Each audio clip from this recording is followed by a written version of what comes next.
होगी और अगले जीवन में संभावनाएं कम। इसलिए ऐसे प्रयोग तभी होते हैं जब 7 कुंड हो, 108 कुंड हो या 1008 कुंड हो। उसी प्रकार के यज्ञ में कुछ प्रकार के प्रयोग संपन्न हो सकते हैं। उसमें कुछ लघु नारियल की आवश्यकता पड़ती है, उसमें मोती शंख की आवश्यकता पड़ती है और 2 अन्य वस्तुओं की भी आवश्यकता पड़ती है जो आपको आगे समझा सकेंगे। उनके साथ साथ इसमें करीब 12:30 बजे हैं। मैं सोचता हूँ कि 2 से 3 के बीच का समय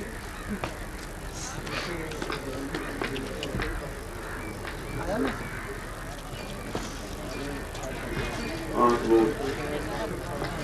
2 और 3 के बीच में आप आहुति प्रदान करेंगे। यदि कोई आयोजक में आएंगे तो वहाँ प्रवचन सुनेंगे। उसके बाद में 1 घंटे का वो कार्यक्रम होगा, उसके बाद सीधा आहुति होगी। मगर जो सही प्रयोग सही समय हो उस सही समय में उनका आह्वान किया जाए, क्योंकि मध्याह्न लक्ष्मीवाम या तो अर्धरात्रि को उसका प्रयोग संपन्न हो सकता है या मध्य दिन को प्रयोग संपन्न हो सकता है। इसलिए हम सही समय पर उनका आह्वान कर सकते हैं।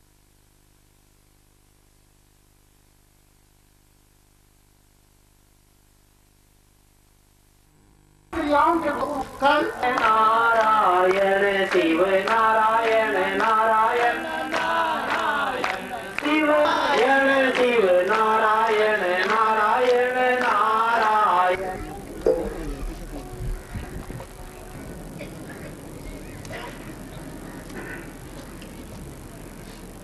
पूर्णो सतां वै राष्ट्रत्वमेव ज्ञानात् प्राणावहितं सदैव आत्मा स्वरूपमपरं महितां विहंसिं देव्यो परं पूर्णमदैव रूपम्।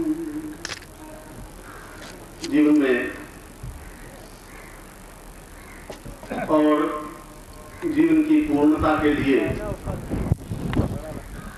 निरंतर प्रयास करते रहे। और इस श्लोक में इस बात को स्पष्ट किया है कि जीवन की पूर्णता समाज की पूर्णता कहलाती है और जीवन की पूर्णता ही राष्ट्र की पूर्णता कहलाती है।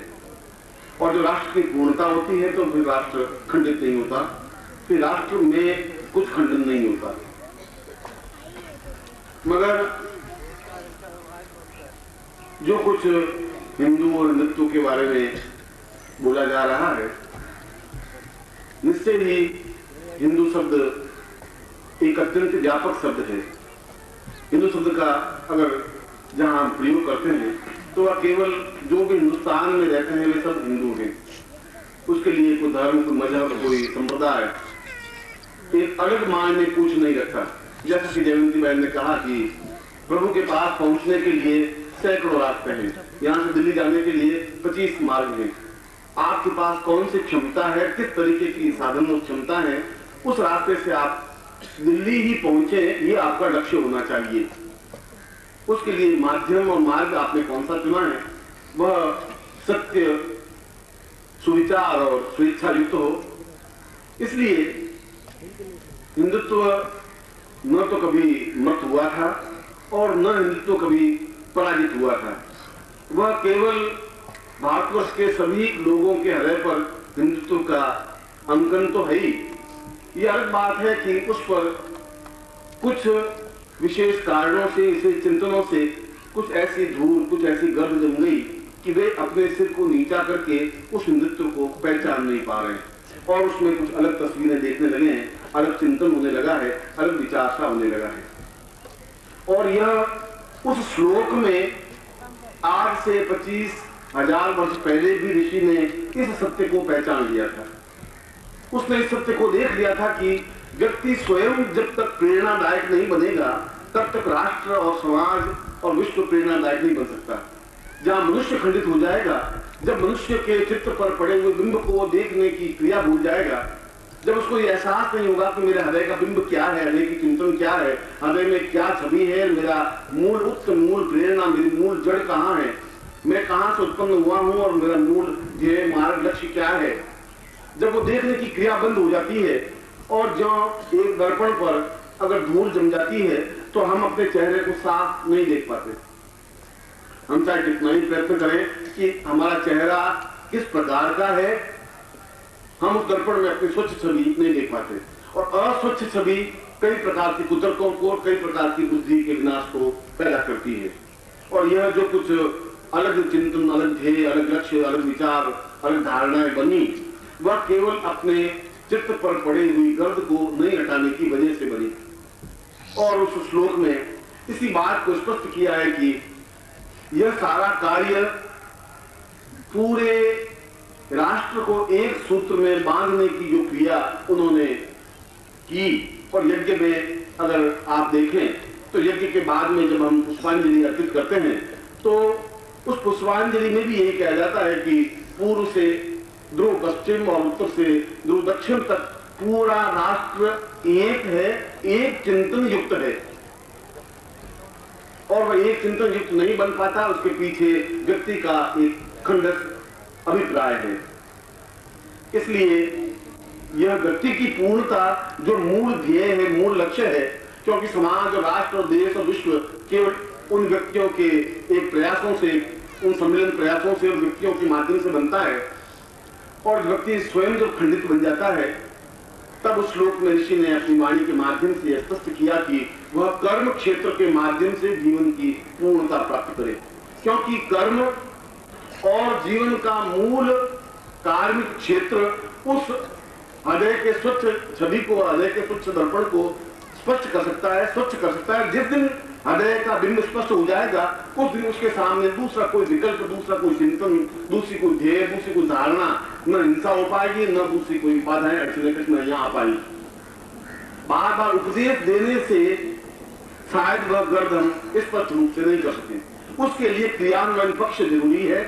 हम उनको प्रैक्टिकल रूप से यह समझाएं कि हमारा मूल उद्देश्य क्या है, हमारा मूल जीवन का लक्ष्य क्या है, हमें किस पगडंडी पर हम खड़े हैं और प्रभु तक अगर पहुंचना है, सत्य तक पहुंचना है, राष्ट्र तक पहुंचना है और जीवन की मूल प्रेरणा तक पहुंचना है, तो उस पगडंडी पर कैसे आगे बढ़े और कैसे आगे बढ़े, उसके लिए यह सारा कार्य, वह चाहे यज्ञ है, चाहे पूजा है, चाहे धर्माचार्यों के उपदेश है, चाहे प्रवचन है, चाहे हिंदुत्व है और चाहे राष्ट्रत्व है, ये पगडंडियां हैं। उन पगडंडियों को खड़ा करना, आगे बढ़ाने का उद्देश्य सिद्धाश्रम का मूल उद्देश्य है। केवल कहना उद्देश्य नहीं है उसका, केवल उसको उपदेश देने का उद्देश्य भी नहीं है। अब उपदेश देने की क्रिया तो पिछले 10,000 वर्षों से होती आई है। शंकराचार्य के बाद जब बौद्धों का बहुत आक्रमण हो गया तो सब कुछ छिन्न भिन्न हो गया, क्योंकि उसके बाद केवल उपदेश रह गए और उपदेश से जीवन की स्वच्छ छवि को हम देख नहीं पाए। इसलिए व्यक्ति स्वयं खंडित होता गया, खंडित होता गया और हम न अपने आप को पहचान पाए और न अपने देश को, अपने राष्ट्र को, अपने देश को, अपने जीवन को, अपने चिंतन को, अपने मूल ध्येय को पहचान पाए। इसलिए सिद्धाश्रम कोई नया शब्द नहीं है और सिद्धाश्रम के उद्देश्य, सिद्धाश्रम के लक्ष्य कोई किसी धर्म विशेष के चिंतन पर भी नहीं है। हमारा और हिंदुत्व भी किसी एक विशेष धर्म को लेकर के बंधा हुआ नहीं है। वह पूर्ण के मूल आधार को लेकर चलता है कि इसके माध्यम से तुम्हें पूर्णता प्राप्त हो सकती है। दूसरों के माध्यम से खंडित जीवन तो प्राप्त हो सकता है। खंडित जीवन अपने आप को पूर्णता नहीं दे सकता, आनंद नहीं दे सकता, सुख दे सकता है, एक मृत तृष्णा दे सकता है, एक जीवन का उत्सव तो दे सकता है, पर जीवन के मूल चिंतन को नहीं दे सकता। इसलिए मैं चाहे किसी धर्म में और किसी वाद में और किसी चिंतन में बिना पड़े उस बात को मैं स्पष्ट करना चाहता हूं कि पिछले 50,000 वर्षों से सिद्धाश्रम उस आध्यात्मिक लहर को, उस चिंतन को क्रियान्वयन पक्ष के माध्यम से पूरे राष्ट्र में फैलाने के लिए प्रयासरत है। हम तो अब हैं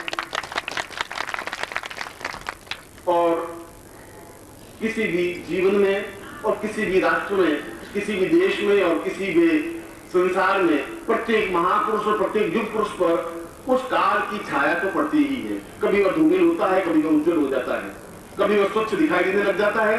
मगर कई बार हमारा दुर्भाग्य यह है कि जब व्यक्ति चला जाता है तब हम उसकी महत्ता, उसकी पूर्णता समझ पाते हैं। कृष्ण के जीवन में कृष्ण की महत्ता को हम समझ नहीं पाए और शंकराचार्य के जीवन में भी हम शंकराचार्य के एक अकेले व्यक्तित्व ने पूरे देश में, जिसमें सारे राजाओं ने एक धर्म को लेकर के एक थोप दिया गया, उस व्यक्तित्व पर एक धर्म के आवरण को उड़ा दिया गया। एक व्यक्ति अकेले ने 32 साल की उम्र में सारे बौद्ध धर्म के माध्यम से और उनके सामने खड़े होकर ललकारते हुए कहा कि पूर्णता उस मार्ग से नहीं मिल सकती, पूर्णता हिंदुत्व के माध्यम से मिल सकती है, पूर्णता मानव जीवन की पूर्णता के माध्यम से मिल सकती है। और शंकर ने कहा कि मैं जो समझा रहा हूं वह किसी धर्म के मामले को लेकर समझा नहीं रहा हूं। शंकराचार्य ने कहा हिंदुत्व शब्द का प्रयोग नहीं किया, उसने कहा मैं तो पूर्णता तक पहुंचा रहा हूं। मैं पूर्णता तक पहुंचाने के बाद आप खुद निर्णय कर पा सकेंगे कि तुम्हारे जीवन का लक्ष्य उद्देश्य क्या है। और वह लक्ष्य उद्देश्य वही है जो आज से 50,000, 70,000, 80 साल पहले वेदों में जिस उद्घोषित शब्द के माध्यम से कहा कि साम ईशो वाह पूर्वा सताम सक्रिया पूर्वा, हम जीवन में उस चिंतन के साथ जीवित हो सके जो हमारे जीवन को, हमारे आत्मा को परमात्मा से सीधा जोड़ सके, उस आत्मा पर पड़े हुए बिंबों को दूर कर सके, उस आत्मा पर पड़े हुए एक गलत प्रचार को, गलत प्रभाव को स्पष्ट कर सके और हम अपनी स्वच्छ छवि को देख सके। और जब देख सकेंगे तो हमें अपने जीवन की सूत्र, हमारे जीवन का ध्येय, हमारे जीवन का लक्ष्य पूर्ण ऋषियों से अपने आप जुड़ जाएगा। उन ऋषियों से जिससे पहले किसी प्रकार का धर्म संप्रदाय मत नहीं था। हमारा जीवन का चिंतन, हमारे जीवन का जहां वशिष्ठ, विश्वामित्र, अत्रि, गौतम और कणाद, पुलस्त्य जैसे ऋषि हैं, जहां वेद हैं, उनसे पहले न कोई संप्रदाय था, न कोई मत था पूरे विश्व में, न कोई चिंतन था, न कोई ध्येय था, न धारणा थी। उन्होंने भी कोई शब्द को लेकर के एक राष्ट्र शब्द को तो संबोधित किया और हम भी उस राष्ट्र को शब्द को ही संबोधित कर रहे हैं। हम भी यही कह रहे हैं कि आप चाहे किसी भी चिंतन को लेकर चले, पर आखिर आपको अगर पूर्णता तक पहुंचना है तो उस चिंतन को, उस अवलंबन को लेना ही पड़ेगा जहां अपने आप में आप पूर्ण हो सके और दूसरों को पूर्णता दे सके। इसलिए सिद्धार्थम किसी मत और संप्रदाय को लेकर नहीं चल रहा है। सिद्धार्थम हिंदुत्व की बात भी नहीं कह रहा है, सिद्धार्थम हिंदुत्व की कार्य पद्धति को समझा रहा है, आपके हृदय में हिंदुत्व को जमा रहा है, एहसास करवा रहा है, समझा रहा है कि आप क्या हैं और कहां आपको बढ़ना है, किस रास्ते पर बढ़ना है, कैसे पूर्णता तक पहुंच सकते हैं। यह उसका प्रयास है, यह उसका स्पष्ट प्रयास है, यह उसका चिंतन है, यह उसका विचार है। क्योंकि एक नियत जमी हुए चित्त पर उपदेशों का प्रभाव नहीं पड़ सकता, क्योंकि हमारे चित्त पर इतना अधिक आवरण बढ़ गए हैं कि हम उस समय तक, जिस समय तक एक धर्माचार्य उपदेश देता सुनते हैं और सुनने के बाद जो है जीवन के कर्म क्षेत्र में उतरते हैं, फिर हम दिग्भ्रमित हो जाते हैं, क्योंकि हम पर बुद्धि इतनी अधिक हावी हो जाती है कि हम निर्णय नहीं कर पा रहे हैं कि हम कहां हैं, कहां से जुड़े हुए हैं।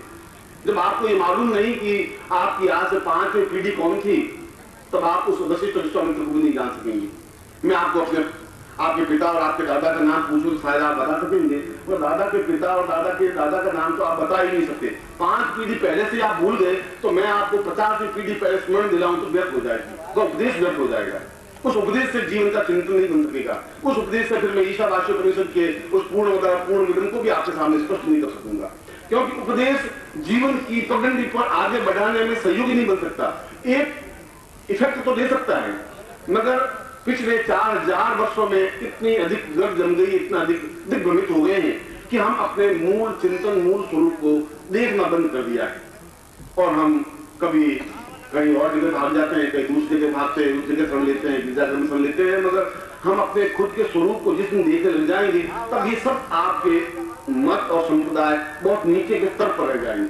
और सिद्धार्थ संसाधक परिवार जहाँ आप लोग बैठे हैं और जो हमारी पीढ़ी, क्यों कल मैं यहाँ जो खड़ा था तो यहाँ के कॉलेज के कुछ विद्यार्थी मुझे पूछ रहे थे कि ये यज्ञ क्या है, ये क्या अर्थ है, इसका चिंतन क्या है, ये इसे बनाने से क्या फायदा है।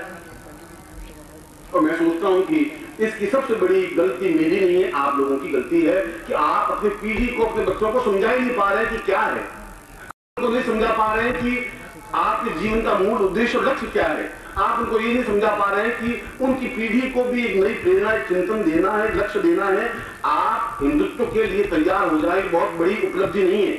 आप उनमें संस्कारित कर सकेंगे, ये बहुत बड़ी उपलब्धि है। लेकिन इस पीढ़ी के बाद फिर वही समस्या मेरे और आपके सामने वापस आएगी कि हम फिर वापस उसी आई से शुरू करके हद तक पहुंचे। जब वो प्रश्न कर रहे हैं, वो उसका प्रश्न नहीं था, सारे युवकों का प्रश्न था, और यह उनका क्रियान्वयन पक्ष है, यह उनको प्रैक्टिकल चिंतन है, देवताओं का आवाहन, और हम उस व्यक्ति से देवता तक पहुंचने की पूर्ण क्रिया का एक प्रकार है, एक माध्यम है, एक स्पष्ट चिंतन है, एक प्रैक्टिकल क्रिया का पक्ष है। और यह सारा यज्ञ, ये सारे वेद मंत्र, ये सारी साधनाएं, क्योंकि व्यक्ति खंडित से पैदा होता है और उस खंडित अवस्था में समाप्त हो जाता है। उस पूरे जीवन में, उस भाग दौड़ में उसको यह पता नहीं कि मुझे क्या करना है, मेरे जीवन का लक्ष्य क्या है, क्योंकि अन्य घात प्रतिघात उसके जीवन पर इतने अधिक हैं, इतनी बोझ है, इतनी बाधाएं, इतनी अड़चने हैं, इतनी कठिनाइयां हैं कि वह दृढ़ता पूर्वक कहने की क्षमता खो बैठा है। हमें हिंदू शब्द कहते हुए संकोच और झिझक होने लगी है। हम यज्ञ कहते हुए अपने बच्चों को कहते हुए शर्म आने लगी है। मैं सोचता हूं कि इससे बड़ा पतन हमारी जिंदगी का कुछ नहीं हो सकता। इसलिए मैं उस जीवन को, उस पूजन पद्धति को और उन मंत्रों को आपके सामने स्पष्ट कर रहा हूं कि ये मंत्र, ये चिंतन निश्चित रूप से आने वाली पीढ़ी में समाप्त हो जाएंगे। इसीलिए ये जीवन का चिंतन और जीवन का लक्ष्य है और मुझे विश्वास है कि हम उन यज्ञों के माध्यम से उस विराट राष्ट्र की कल्पना कर सकेंगे और हम पूर्णता प्राप्त कर सकेंगे। मैं ऐसा ही आपको आशीर्वाद देता हूं।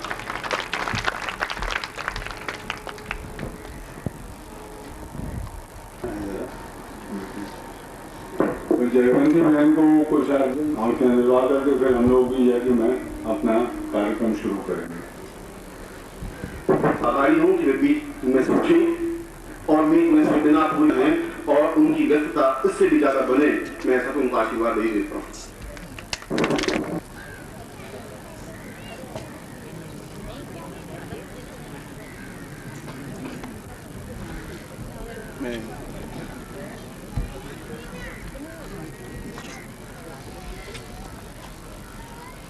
मैं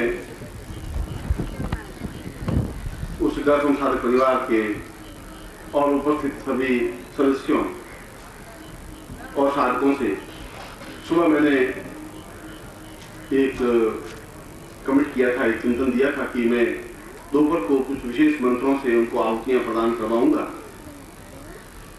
और मैं न अपने जीवन में राजनीति में व्यस्त रहा हूं और न मुझे राजनीति रास आई है जिंदगी में, मगर मैं स्पष्ट वक्ता तो जरूर रहा हूं और गुरु अगर स्पष्ट वक्ता नहीं होगा तो फिर गुरु खुद अधपतन की ओर अग्रसर हो जाएगा।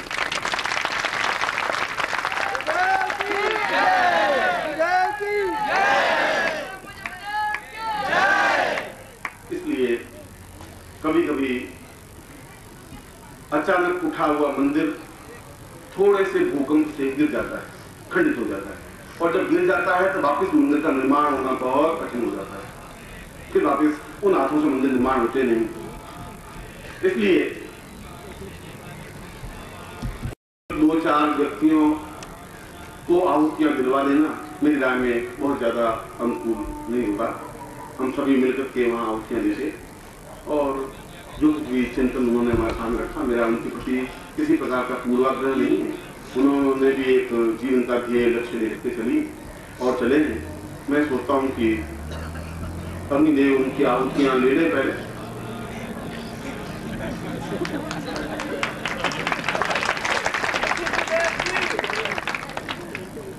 फिर अपने छोटे से अल्प प्रयास से अपन रुद्र का तात्पर्य जीवन के समस्त न्यूनताओं को समाप्त करने की क्रिया थी। मैं तो उन पंडितों के साथ जो पंडित इस यज्ञ कार्य का संचालन कर रहे हैं, मूल कार्य तो उनका ही है कि वे उन मंत्रों के माध्यम से आपको आहुतियां प्रदान कराएं, मगर मेरा मूल चिंतन और ध्येय न देश है, न देश के नायक हैं, न कोई दूसरा इष्ट है। मेरा इष्ट तो शिष्य है।